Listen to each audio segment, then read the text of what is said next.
Hello and happy Thursday, June 30th. I cannot believe that as of today, the year is half over. Is that crazy? It's just, I don't know. It just blows my mind. So thank you guys so much for tuning in either live or during the replay. I appreciate it. I am Kendra Corman and I am here every Thursday for the most part, trying to help you guys answer some questions that I get asked on a regular basis, or just give you guys some tools to help you do your business better with better marketing. So today, I'm very excited to say that earlier, my podcast, Imperfect Marketing, launched a new episode where I interviewed Brandon Fisher of Live Pigeon. Live Pigeon is one of my favorite tools, and it's one of those things that lets you go live without being live. So, for instance, one of the things that I just said to you guys was that I go live most every Thursday. Well, I'm a little concerned about my internet connection, not next week, but the week after, because I will be out in the country a bit. And so I'm going to give it a try. But if I wanted to, I could actually pre record that live video and then stream it live and be available for questions or not available, whichever happens. But you would see it as if I was live, which is pretty cool tool, right? So again, that's for Live Pigeon. I hope that that helps give you guys some ideas, and I hope that you're able to tune in. You can see my um, live video, or I'm sorry, my podcast at imperfectmarketing.kendracorman.com, or you can find Imperfect Marketing on any of the regular podcast stations that you listen to. So if it's Apple or Google or Stitcher or whatever it happens to be. So that's all there for you. And I just wanted you to know that. So let me go ahead and pull that up. Imperfectmarketing.kendracorman.com. Super excited. If you or someone that you know would like to be a guest, I would love to have some more guests. I have several planned coming up that I think you're going to get a ton out of that I just finished interviewing. And then I think I'm recording 3 more next week too. So tons of great information coming up in the podcast. And I hope to see you there, and let me know your thoughts, and be sure to like, subscribe, and comment if you can. So thank you again. I appreciate that. So let's go ahead and jump into automation. Automation, I think there was a research study, let me pull it up, that Bain and Company had done that said that it can save a company more than 20% in overhead costs if they do automation correctly. That's crazy, right? That's so amazing.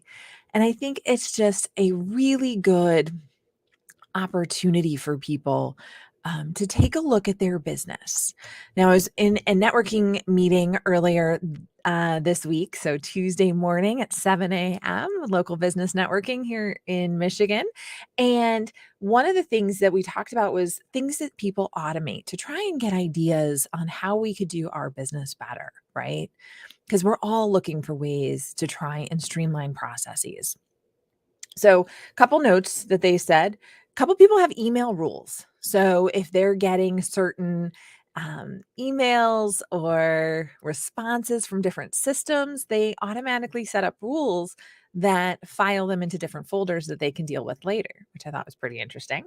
I have a similar thing, but I use a tool to do that. And I use SaneBox that filters through my emails and is an amazing tool that way.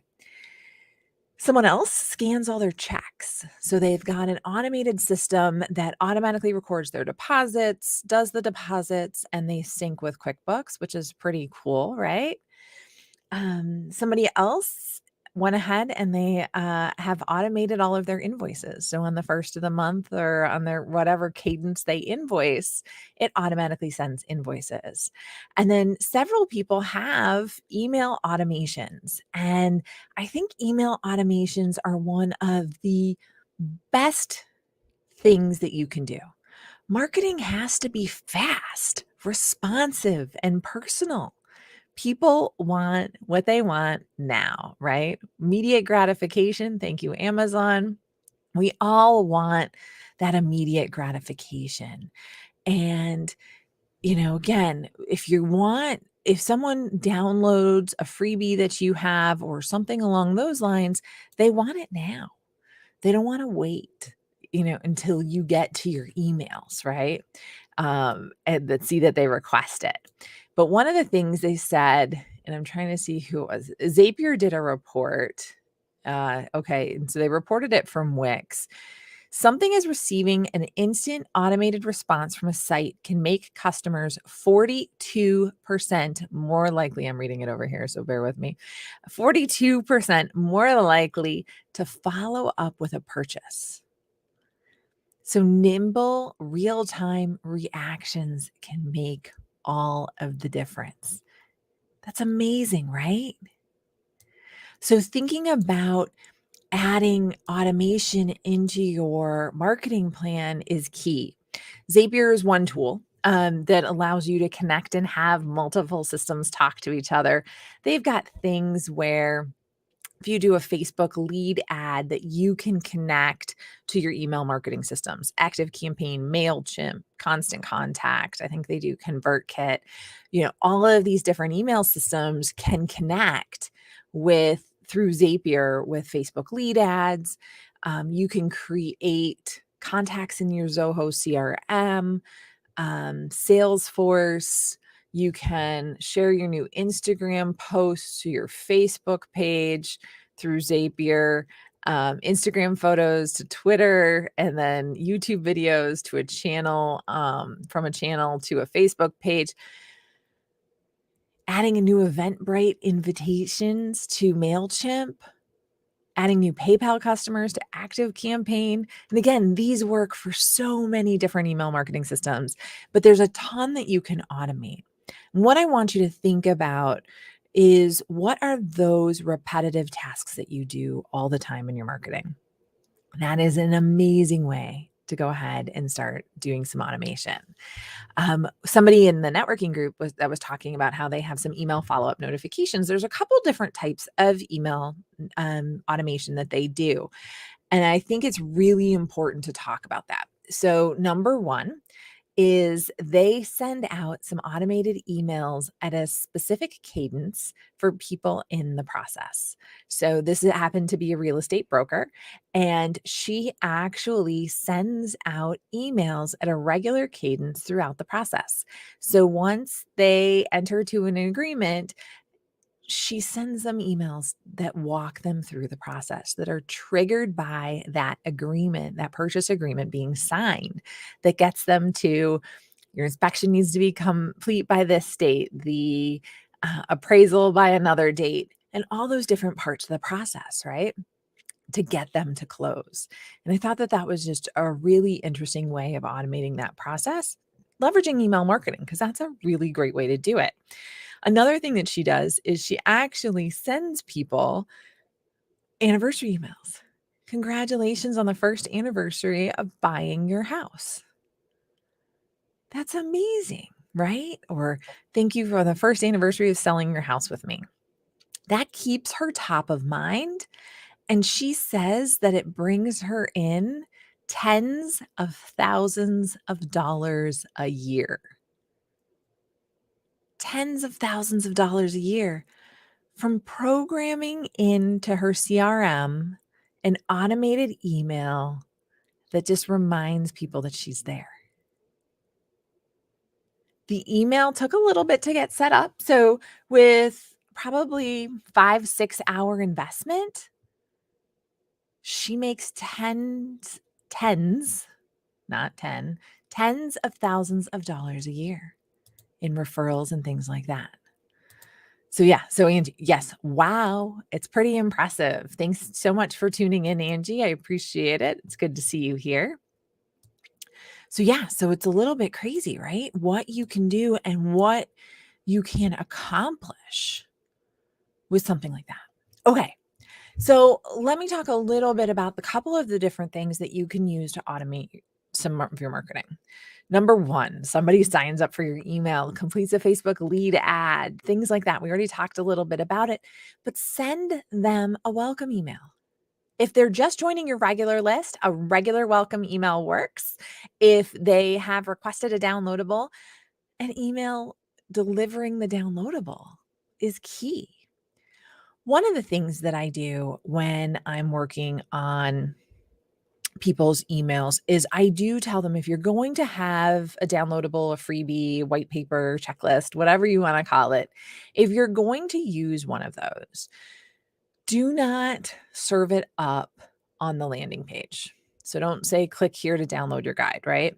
You want to get people into the habit of looking for your email and whitelisting your email, or saying that it's a good email that they want to get, marking it not junk, things like that. So that way, if it gets caught in their spam filter, they've taken that action to make sure it got into the inbox.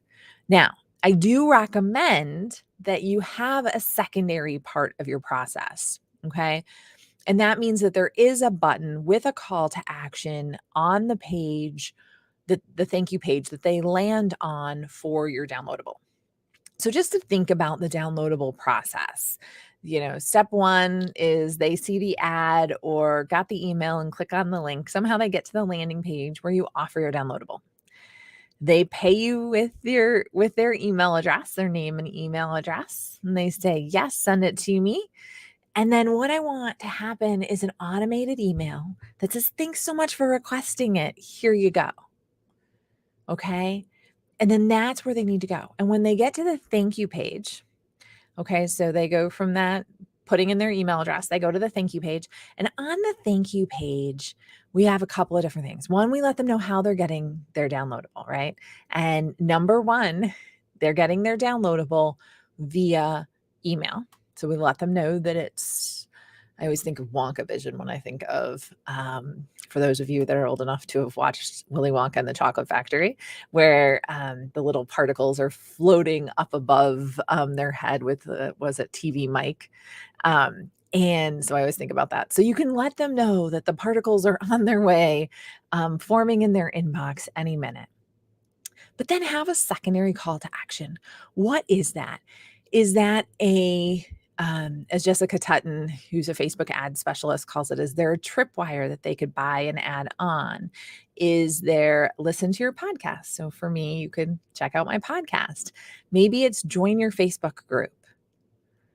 All of those different things can be great calls to action that drive people to do more. If you want to check one out and see the automation that I have, I would love to have you do that. You can go ahead and go to kendracorman.com/5hacks, and you will see one of my downloadables, which is 5 ways to make content marketing easier. Goes to a thank you page where it says, check out my podcast, and you'll get an automated email series in between. So be sure to check that out. You can unsubscribe anytime. I try to give value as much as possible. So hopefully that helps you out there. But that welcome email is important. Okay. So if it's a welcome, here's your downloadable, or thank you so much for signing up for our newsletter list, here's your coupon. Fulfilling on whatever it is that got them to sign up is key, right? And that gets sent immediately after sign up. Then I want you to think about whether or not you should send a series. So I usually send a series of about 3 to 5 emails. I like doing that as a follow-up, even though I do have my weekly email series now. When I used to send monthly, that was more important, but I really want them to find the resources that really relate to what they're doing. And a lot of what I've been sending out lately has been about my new podcast episodes and what they can get out of listening to that episode. And I think that that's important there. And then you can see the link in the comments if you're on Facebook in our group. Otherwise, just go to kendracorman.com/5hacks. Now, your next email, maybe 2 days later, could actually be something like, hey, let's connect. Follow us on Facebook, Instagram, listen to our podcast, subscribe, whatever that happens to be. Okay. And I want you to think about that. Then there's another type of automation that you can start adding in too. Now, number one is birthday and anniversary emails. That anniversary emails series that the person I was telling you about, the real estate broker that I was telling you about, does, again, brings her in tens of thousands of dollars a year. That's huge. People like to get and be recognized for their birthday or their anniversary. For an animal shelter, it can be a gotcha day. If they have their adoption day in there, you can do that. There's a ton of different options and opportunities there for you to think about it. And don't just think about it just about birthday and anniversary, as in like wedding anniversary. It could be the anniversary of when they signed up with you. It could be the anniversary of their first purchase, of really whatever that you do that happens on an annual basis. Okay. And then you can program that in to have that anniversary date be what you want it defined as, which I think is pretty cool and gives you some interesting opportunities, right? Now, one of the ways that you get that information, because again, if they signed up for a downloadable or something like that, you didn't ask a lot of information. You asked for their first name, maybe their full name, and their email address, and that's it. And so we don't have an anniversary date a lot of times, and we don't have a birth date. But that doesn't mean you can't ask them to complete some of that information later. So I don't have a problem updating my contact information for a restaurant if you're going to send me a coupon for my birthday, right? So start thinking about what it is that you can do there and how you can bring things together. Okay.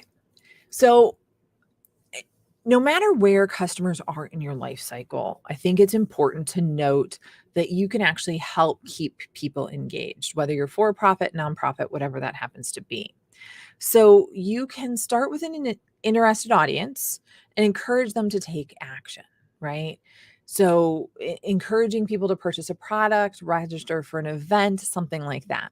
So maybe in your email, you create a click segmentation list. Now, what's a click segmentation list? So if I gave you 3 choices of what are some things that you're interested in, email marketing, content marketing, marketing strategy, in my email, and I gave you 3 buttons. If you click on any one of those 3 buttons, I could add you to a list. And when that list is activated and you join that list as a new member, I could actually launch an email series that nurtures you towards that goal. So for instance, if you clicked on email marketing, one day later, I could give you some reasons why you should be doing more with your email marketing. 2 days later, I could highlight a unique aspect of what I offer with email marketing. 3 days later, 3 days after that one, so we've got 1 day later, so they signed up. Then after they get that email, 2 days after that, so we're at like 5 days right now, right? And then another 3 days, we're at like 8 days. So we can send things that way. And most email marketing systems like Constant Contact will allow you to program so that it's only Monday through Friday if that's all you're available for help, and that works better for your audience. It can be whenever they get it. You can actually program the series so that it's going to have optimal performance for you. So something to keep in mind. But then you can also do like a fear of missing out as your 3rd email in that series. So again, 3 to 5 emails, start thinking about the series, think about the value you can provide to your subscribers. I was interviewing a couple actually podcast guests this week, and they all had very similar things to say about really starting with how you serve. What value do you want to provide, and how do you want to help people? Think about that and think about how powerful that is when you're working through your email and your email series and your strategy and your automation. I think that that's really, really important to think about as you go through. The other thing is that you could do an onboarding series. So if somebody buys something from you or does take some specific action that you wanted to take for them, then you could actually, the next day, you can say, hey, we're ready to go. What's next?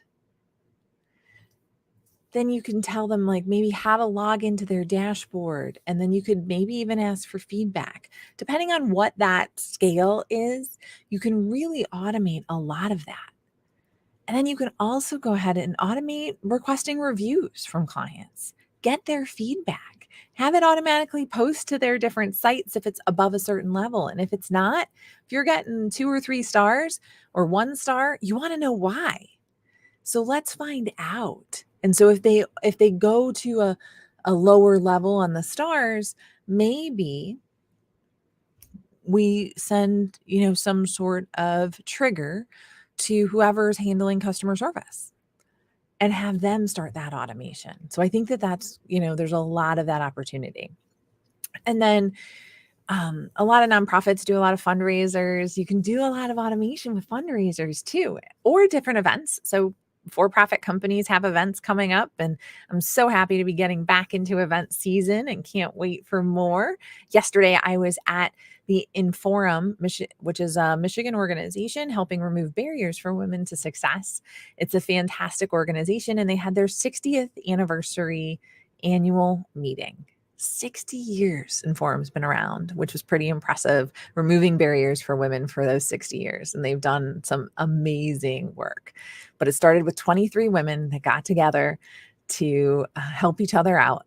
And yesterday's lunch had hundreds of women in attendance, live and remote. So I think it's just something to keep in mind. But as you're working towards an event, you want to get people excited about the event, right? They might have registered 3 weeks in advance or something along those lines, but you want them to stay excited for whatever's coming up, right? So you want to send right after they register, hey, we got your registration. Here's some ideas, or here's some information about what's happening next. And then if they registered more than 2 to 3 weeks in advance, then you can send, hey, here's some more preparation and information 2 to 3 weeks in advance, whatever's going to work best for your schedule. And then a 1 week away, and then you can send them a tomorrow is email. And again, you can just add these people to a specific list for the people that are registered. But once you create it, it's automated. And a lot of events and companies have repeating annual events. So because you have those repeating annual events, all you have to do is tweak it. And once you've invested the effort and the time into creating that consistency, I think it would really help. Okay. You could also do something with any timeless content that you have. Okay, so you can use previously sent emails that had really high engagement, or blog posts, or different things like that. But you can actually choose some different content to re-engage people or highlight that for them based upon interests that they've done.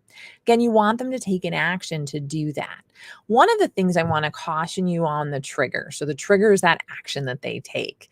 Do not tie it to opens anymore. Okay. So a lot of people used to say, hey, once somebody opens this email, send them this follow up or send them this 2 days later. Apple's iOS 15 update, as a reminder, is pre-opening email. So they're pre-downloading the Pixel, which means even if they didn't open the email, they would get your follow-up series. So you really want them to take action. You really want that click for people to enter any of your email series. But there's just so many different things that you can do. I will tell you that automation is painful to get started, because you really need to think about where you can improve and what makes sense to be automated and what doesn't, right? And then creating those communications that can be personal and personalized are very, very important. Because again, people want things that are timely, relevant, and personal. Adding value is huge for what you can do. Okay. So I just wanted to walk you through just a couple of different ideas on things that you can do to hopefully improve your automated marketing. Again, if you want to check one out and check out a series, please feel free to go ahead and check out kendracorman.com/5hacks. It'll take you to the landing page, which you can click on, give me your email address, and then you can unsubscribe later if you want. But hopefully it'll give you some ideas on content that people find valuable in the actual downloadable, but then also see a series in process and what happens with that and how the goal of getting people engaged, nurturing them, so that they can know, like, and trust you is going to be key.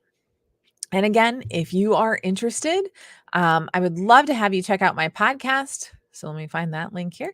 Imperfectmarketing.kendracorman.com. We have over 300 downloads of our podcast so far. We've been out for close to 6 weeks now, which is awesome. And I'm super excited about that. And I look forward to having you tune in and hearing your comments. If you have any questions, as always, please feel free to direct message me on whatever platform that you're on, or leave comments tagging me in it. If you're on YouTube, LinkedIn, or Facebook, all of that works. I appreciate your time and encourage you guys to have a great rest of your day and a great 4th of July weekend.